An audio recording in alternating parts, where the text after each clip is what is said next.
explaining that it should not be hidden upon a Muslim the importance of emaan, of faith, and the great number of benefits that emaan has, both in this life and the hereafter.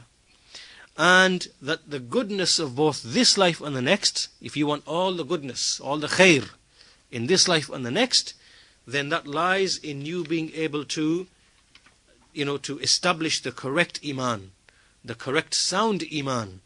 If you establish the correct sound emaan in your heart, then it follows on from that you will receive all the good in this life and in the next life.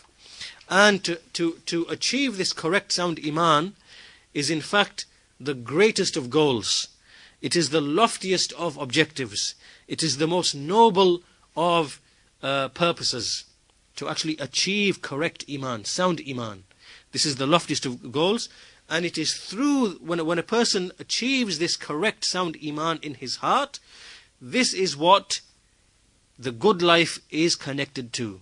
The hayatun tayyiba sa'ida, which is the good, happy, pleasurable life. This is what is connected to achieve the correct sound iman.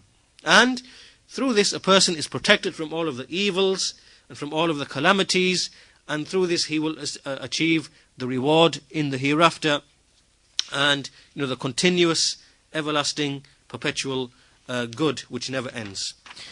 And then to prove that this is the case, that whatever we've just mentioned, that these are the benefits and results and consequences of iman, then there are a number of verses in the Quran.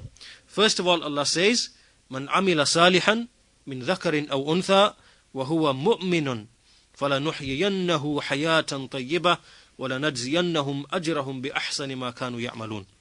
In this ayah, Allah says, whoever does a righteous deed, whether it is a male or a female, whilst they are a believer, whilst being a believer, meaning whilst having iman, then we shall revive them and give them a good life, and we shall reward them with the best of what they used to do. So this is a proof. In this verse, this verse is a proof to show that someone who has iman, and from that iman produces righteous actions, he will be given a goodly life. He's the one who has a goodly life. He's the one who is, in his life he's happy and he's pleased.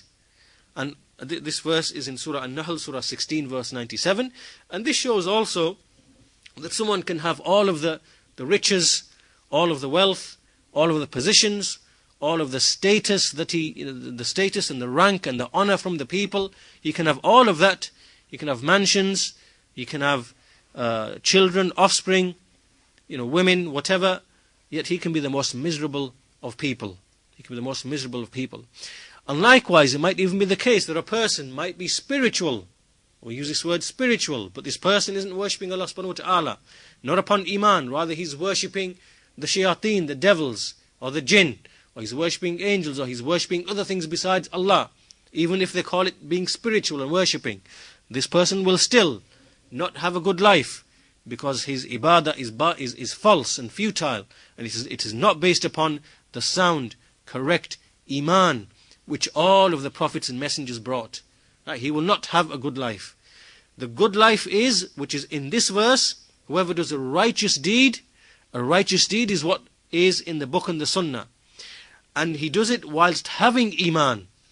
What is that iman? That iman is what has come in the book and the sunnah. So this shows that iman is directly connected to having a good life, meaning a good life, someone who is serene and calm, at ease in his heart. He is pleased, he doesn't suffer from the diseases of the mind and the heart, whatever like those other people suffer from. He will be at ease, whether he is rich, whether he is poor, whatever, it won't matter. His heart will be at ease, and this is the result of having the sound, correct iman. In another verse, Allah says, "Man arada al-akhirata wa sa'a laha sa'yaha wa huwa mu'minun fa ulaika kana sa'yuhum mashkura." Whoever desires the hereafter and he strives for it as it should be strived for, whilst he is a believer.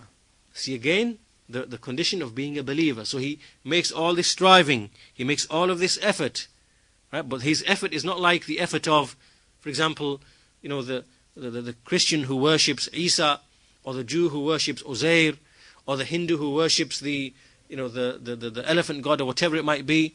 His striving, when he makes his striving is upon emaan, sound emaan, which is belief in Allah and worshipping Him alone, and not worshipping those besides Him. It is this person whose striving and efforts will be thanked. He will be rewarded for them. Anyone whose striving is upon other than this, meaning his worship, and his, is upon other than this iman, then his striving will not be thanked. His striving will not be rewarded. So again we see the requirement of iman, the correct sound iman. That's Surah Al-Isra, Surah 17, verse 19.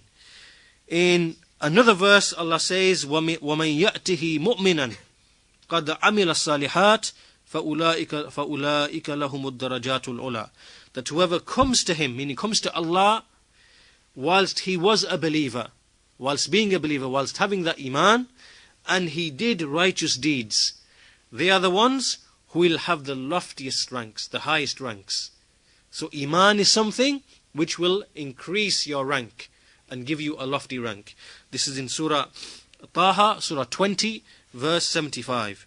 And in another verse, Allah says, إِنَّ الَّذِينَ آمَنُوا وَعَمِلُوا الصَّالِحَاتِ كَانَتْ لَهُمْ جَنَّاتُ الْفِرْدَوْسِ نُزُلًا خَالِدِينَ فِيهَا لَا يَبْغُونَ عَنْهَا حِوَلًا. Allah says that those who have iman, who believe and do righteous deeds, they will have the gardens of Firdaus. Firdaus is the highest place in paradise. Is the highest place in paradise. And they will have Firdaus as their abode, as their home. And they will remain therein forever, and they will never seek to replace or to change that. So all of these verses, this is in Surah Al-Kahf, Surah 18, verses 107 and 108. So all of these verses establish what? They link iman, the correct sound iman, with all of these benefits and rewards that we've seen in these verses. A good life in the life of this world, and the best life in the life of the hereafter. And we see then, so what is this? What are